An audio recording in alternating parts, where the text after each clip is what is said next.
Sinasabi ko lang dito kung bakit magandang tumira dito eh. Kasi may nagtatanong nga eh. Bakit marami pa rin pumupunta dito sa Canada in spite of laki ng gastusin, yung cost of living napakataas. Ngayon nga, yun lang yung pinaka nakikita kong ano. Yun. Mahaba-haba yung time na wala tayong walang video Hindi na ako nagiging consistent sa pag-upload, no? Alam nyo, isa sa problema dito sa paggagawa ng video yung akala nyo yung madali, mahirap din. Mahirap kasi mag-isip kung ano yung itatopic mo pa. Syempre sa dami ng mga nagbablog, medyo mahirap siya. Ang husky ng boss ko, no? Kaya gising ko lang. Yun nga, meron lang ako. Bakit may nagtanong sa na subscriber, bakit daw ang dami pa rin pumupunta sa Canada ano naman daw mahal yung mga bilihin, ganun, mahal manirahan dito sa Canada. Bakit marami pa rin daw pumupunta rito? Ano pa ba pera, di ba? Kahit sabihin mo kasing mahal yung mga rito, mahal manirahan dito, yung suporta ng gobyerno maganda. Hindi tulad kasi sa actually sa Pilipinas, kung pagbabasihan mo kasi yung tungkol sa cost of living, di ba masyadong mababa yung cost of living sa Pilipinas, kaya marami ring mga nagre-retire dito, umuwi din ng Pilipinas kasi nga nakaipon na rito, marami ng pera. Pag uwi mo dun, mas marami kang pera kasi maliit yung value ng pera dun yun nga, ang dun, problema lang sa Pilipinas kasi, diyan sa Pilipinas maliit ang cost of living, kaya lang yung naman, ang hirap din kumita ng pera.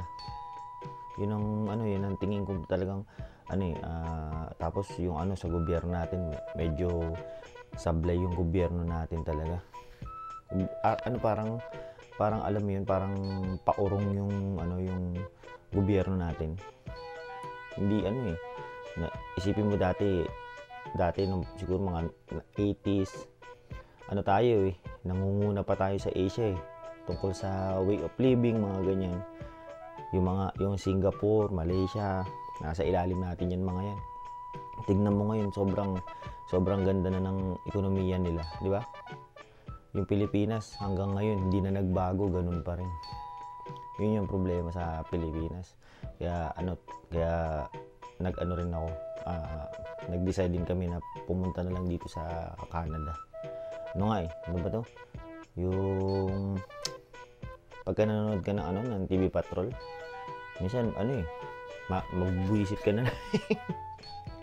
Kasi syempre gusto ko lang din manood ng balita. Kasi nga, syempre update kung ano na nangyayari dyan sa Pilipinas. Kaya lang makikita mo yung mga simpleng bagay na nababalita pa. Parang walang na dapat pang ibalita. Wala, yun lang. Para ako nagrarant, no? Kasi nga, ang kasi, dahil nga sa tanong bakit daw marami pa rin pumupunta, may mga inflation din. Pareho lang naman yung inflation, meron sa Pilipinas, meron din dito. Kaya lang yun nga lang, yung sinasahod ng mga tao dito malaki. Isipin mo, sumasahod ng malaki yung mga tao sa mga ordinaryong trabaho lang. Yung mga nagpabasura dito, yung mga nagbubutcher, yung mga cleaners, lalo na yung mga healthcare workers, ang laki ng mga sahod dito.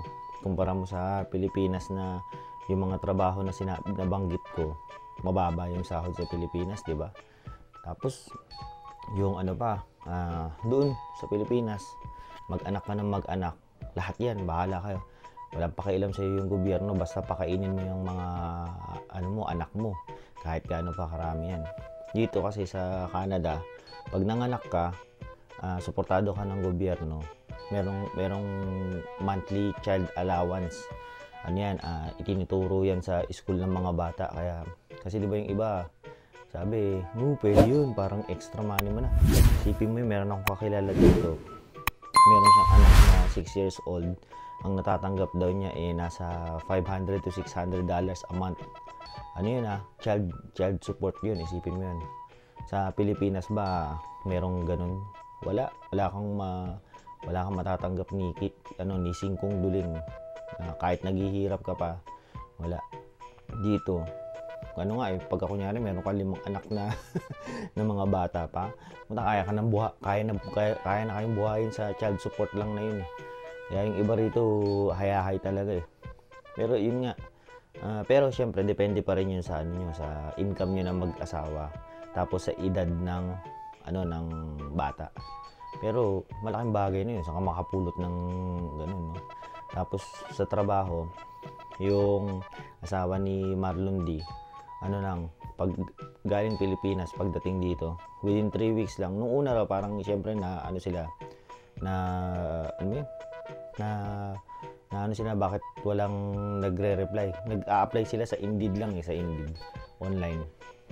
Kaka ina-applyan niya yung malapit sa work niya sa Pilipinas.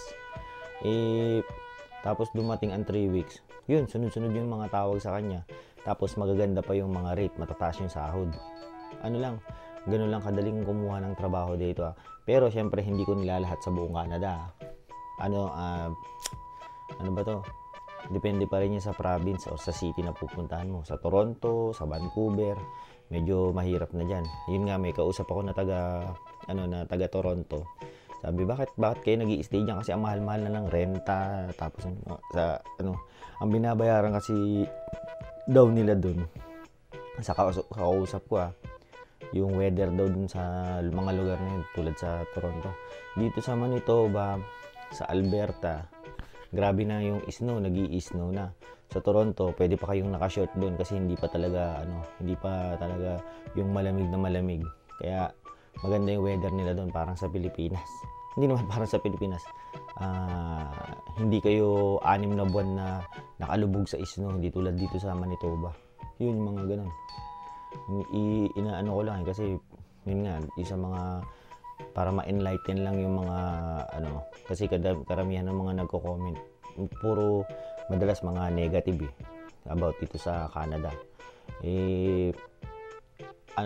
Experience ko lang to na ibinabahagi ko sa inyo kung bakit maraming gusto pa rin pumunta dito sa Canada.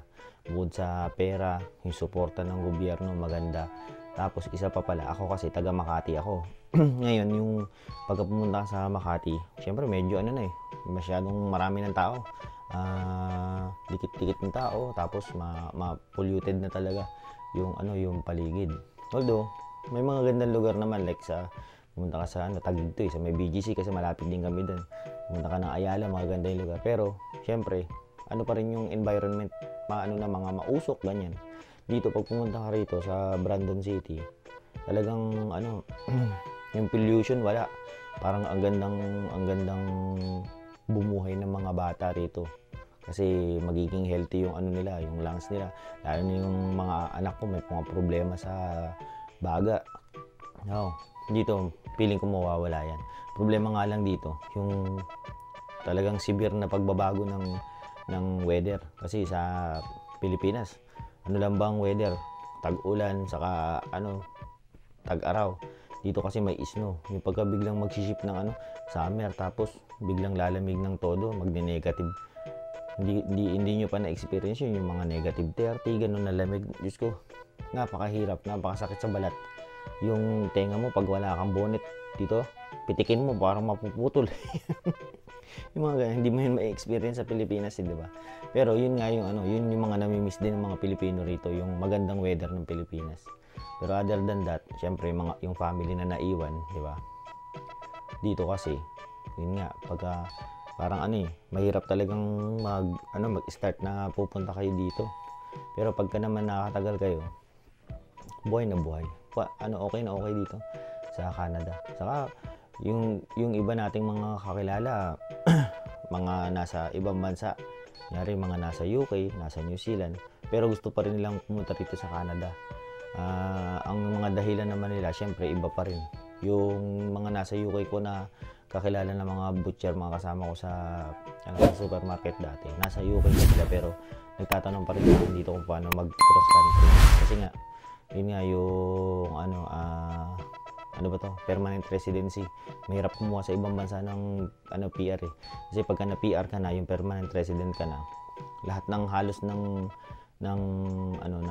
nakukuha ng mga Canadians dito, makukuha mo na rin yung mga basta malaking bagay pagka na PR ka sa isang lugar. So yun, ang dami ko na naman sinasabi. Sinasabi ko lang dito kung bakit magandang tumira dito eh. Kasi may nagtatanong nga eh, bakit marami pa rin pumupunta dito sa Canada in spite of laki ng gastusin, yung cost of living napakataas. Ngayon nga, yun lang yung pinaka nakikita kong kasi nga kayang suportahan ng sahod ng trabaho rito, ng ordinaryong trabaho rito, yung pamumuhay mo, tapos yung suporta ng gobyerno, maganda. O sabi nila, isa pa pala yung tungkol sa medical, sa hospital. Sabi, hindi naman libre yung dyan eh, binabayaran nyo rin ng tax yan eh. Sa Pilipinas din ba naman, di ba may mga tax din? Kaya lang yun nga, hindi mo maramdaman kasi napupunta sa mga bulsa ng mga natin, public officials natin, no? Mapunta sa mababa hanggang sa pataas na national government natin, maraming kurakot.